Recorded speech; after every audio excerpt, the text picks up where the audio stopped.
आज हामी विश्वको इतिहास सम्बन्धी केही प्रश्नहरू हेर्नेछौँ। रुसी क्रान्तिको सुरुवात कतिमा भएको थियो?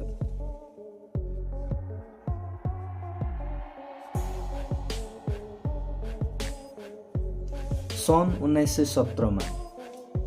दोस्रो विश्व युद्धमा संयुक्त राज्य अमेरिकाले नागासाकीमा फ्याट म्यान नामक बम खसालेको थियो भने हिरोसिमामा कुन बम खसालेको थियो?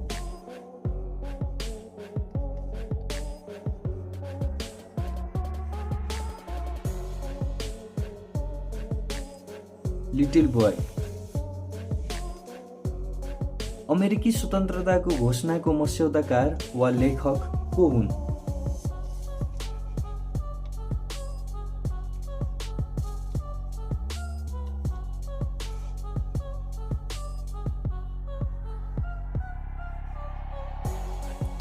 Thomas Jefferson. रुसी क्रान्तिको परिणामहरू दिएका मध्ये कुन होइन? साम्यवादको प्रचार प्रसार, नयाँ सिद्धान्त र मूल्यको स्थापना, राजनीतिक सङ्गठनहरूको निर्माण, विश्वमा सैद्धान्तिक ध्रुवीकरण।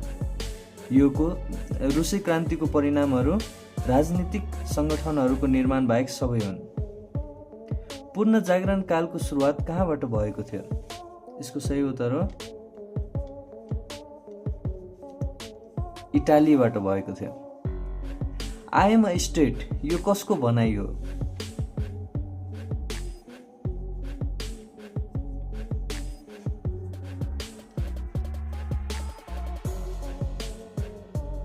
लुई 14 को भनाइ हो। बेलायती राजा जोन द्वितीयको समयमा बेलायतका पोप को थिए?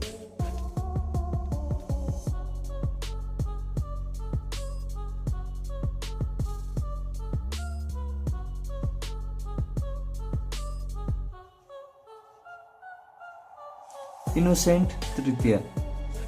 दाँत माझ्ने टुथब्रसको आविष्कार कहाँबाट भएको थियो?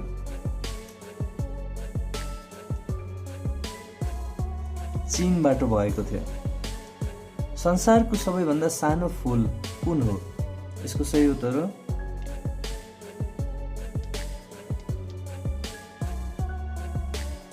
डकवुड।